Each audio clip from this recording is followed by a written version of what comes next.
Donc, bilan. Pour faire des économies en France. Mon idée. Déjà, faire un point sur toutes les subventions qui sont versées. Et arrêter que les entreprises s'organisent de manière à ne plus avoir besoin de subventions. Donc, c'est-à-dire arrêter de maintenir un certain seuil leur chiffre d'affaires pour pouvoir toucher la dite subvention. Premier point. Deuxième point, faire une grille de salaire et pas à l'acte. Voilà. Faire une grille de salaire pour les chirurgiens, les spécialistes, notamment dans les hôpitaux, parce qu'il y en a ras-le-bol, ils se servent comme ils veulent. Voilà. Donc, est-ce que c'est vrai? Est-ce que c'est pas vrai? À confirmer. À un moment donné, il faut un prix fixe. Pas que ce soit comme ils veulent. Je sais pas quel est le bon prix pour une opération. Prenons l'exemple de l'opération du cœur. 3000 balles pour une opération du cœur, ça suffit. Une opération du cœur, 3000 balles. Ils se servent quoi, 15 000 pour une opération du cœur sur quelqu'un? À un moment donné, le mec, il est chirurgien du cœur. Il fait des opérations du cœur régulièrement. 3000 balles par OP. Par OP. Par opération. Ça suffit. Et après, il a un salaire fixe, mensuel, de sa présence à l'hôpital. Voilà. Et il compte ses heures ou j'en sais rien quoi. Il se paye, de toute façon, un salaire, c'est payé à l'heure. Donc, autant passer à l'hôpital. Et évidemment que son heure passée lors de l'intervention est payée.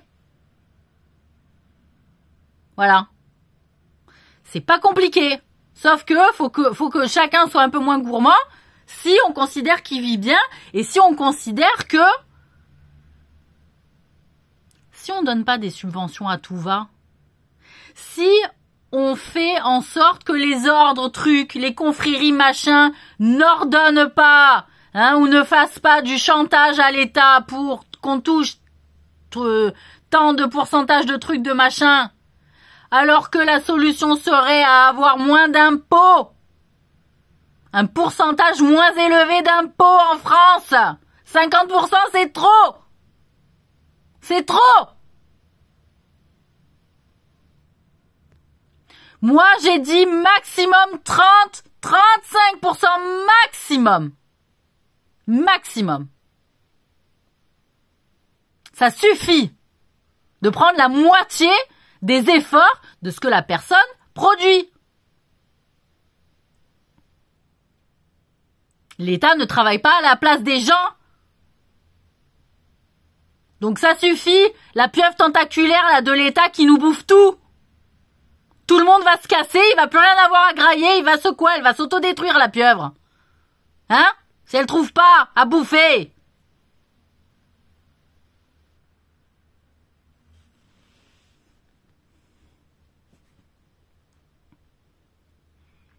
Donc,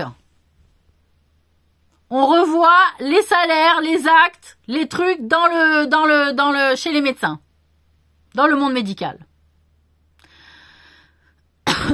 Ensuite, s'il vous plaît, les généralistes, là, arrêtez de vous faire prendre en otage dans les maisons, dans les EHPAD, dans les trucs, dans les foyers, dans les machins, que du coup, vous pouvez plus prendre de clients à l'extérieur, c'est intenable. Ça devient intenable. Alors du coup, on a affaire à des maisons médicales où on est en 2025, on doit quand même faire la queue, comme si on était dans les années 90, vous voyez? C'est emmerdant. Voilà. Ensuite, les indemnisations qui sont données pour maintenir les salaires à bas niveau, pardon. C'est-à-dire, on prend de l'État pour laisser les gens dans un niveau de SMIC et qu'avec le niveau du SMIC, tu peux demander quoi? La prime d'activité avec un salaire de SMIC. Donc c'est doublement retiré sur notre système financier d'État. L'entreprise touche une indemnisation parce qu'elle paye les mecs au SMIC et le mec au SMIC, il va demander la prime d'activité. Qu'est-ce que c'est que ça? Vous croyez que c'est les gens qui sont au RSA qui font le trou dans le truc? Non! C'est tout ce système-là. Quand tu vois, hein, dans les trucs, dans les systèmes de retraite aussi, dans les différentes caisses, parce qu'il y a différentes caisses, tu vois, qu'il y en a une pour les caisses, machin, c'est stabilisé, ça bougera jamais, que c'est café d'argent, et que ça peut pas servir pour une autre caisse. À certaines hauteurs de pourcentage, pas la totalité, mais du dépannage, que on prenne pas directement dans les caisses de l'État, encore une fois. Vous le savez! Vous le savez, putain! Ceux qui sont au compte, la merde!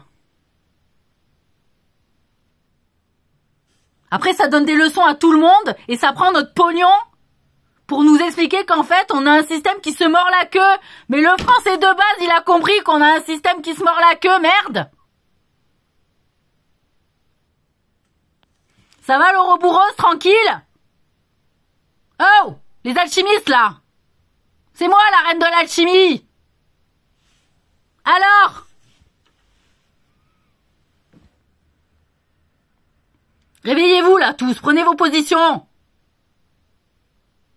En rang et dans le bon ordre et dans la droiture s'il vous plaît. Sans déconner. Après on dit ouais les Français c'est des cons parce qu'on bouffe à tous les rataillons. Ah bah ils donnent la subvention donc on prend. Voilà. Après on a peur de partir à l'étranger parce que quoi? Parce qu'il n'y a pas la CAF, tu sais. Eh mais comment ils vivent les mecs à l'étranger, tu sais? Ils ont pas l'air plus malheureux, ils ont pas l'air de vouloir venir en France non plus, tu sais? Est-ce que vous voyez beaucoup d'étrangers s'installer à part les Africains là chez nous? Que ceux qui bouffent pas qui viennent ici chez nous, hein? Tu vois pas les Anglais, tu vois pas les Thaïlandais, tu vois pas les Chinois, tu vois pas les Chinois, ils passent à Paris, ils prennent des photos, ils se cassent, ils rentrent chez eux, ils sont bien, hein? Non mais oh, vous croyez quoi? Le centre de la Terre, la France là, le centre des affaires? Ça va changer, Inch'Allah. Bon voilà, hein, vous croyez quoi, les Américains ils ont envie de venir en France pour les vacances, gros. Pour les vacances. On fait pas rêver, faut arrêter. On fait rêver pour les vacances. Notre système il fait pas rêver. Les autres sont bien chez eux, où on gagne la vie, où il y a une liberté d'entreprendre, où on peut bosser un peu le nombre d'heures qu'on veut, on n'est pas regardé. Ah, parce que ça aussi, je l'ai découvert. Ah non, on peut pas cumuler 2 emplois. Alors maintenant, on peut cumuler 2 emplois à condition que ça se mange pas dessus. Hein, c'est-à-dire qu'on fasse pas concurrence de l'emploi, du premier emploi à l'autre emploi. Bon. Certes.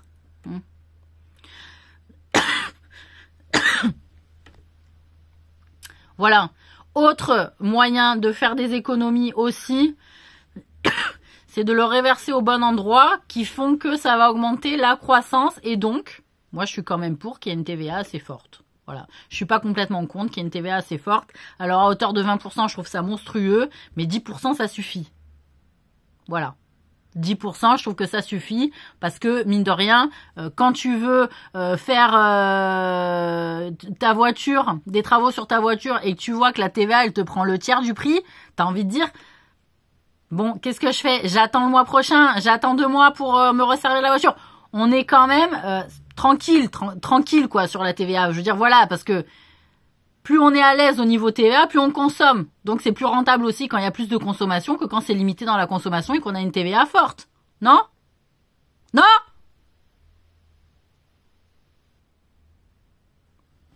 À un moment donné, est-ce que vous... les économistes, est-ce que vous connaissez la sociologie en fait? Non mais parce qu'il y en a besoin. Pour faire de l'économie, il faut faire de la sociologie. Ah, j'aime bien, moi, quand on sépare, tu sais, on sépare les trucs, là. On range bien dans des cases. Donc, quand quelque chose est correctement reversé dans un but bien objectivé, hein, bien défini, les objectifs SMART, hein, quand l'objectif SMART est adapté, hein, c'est-à-dire mesurable, ambitieux, tout ça, hein, mais bien défini, à un moment donné, on sait où on va, et ben, ça marche pareil dans une société. Voilà, on veut des objectifs SMART. Voilà, dans vos dossiers. Hein? Voilà. Donc pour moi, problème de fond, subvention. tout le monde qui se sert dans la caisse pour comme ils veulent, tous les corps de métier où ça se sert comme ça dans la caisse pour se payer, moi il y a un truc que je comprends pas. Je veux dire, à un moment donné, il doit y avoir une limite. Voilà, donc revoyez les grilles de limite. Hein. Ne dites pas c'est non négociable. Parce que c'est sur le dos des Français en fait que vous le faites, soyez-en conscients quand même. C'est sur le dos de tout le monde. Donc shame on you. Voilà. Shame on you. Voilà. Bon, j'étais bien en colère.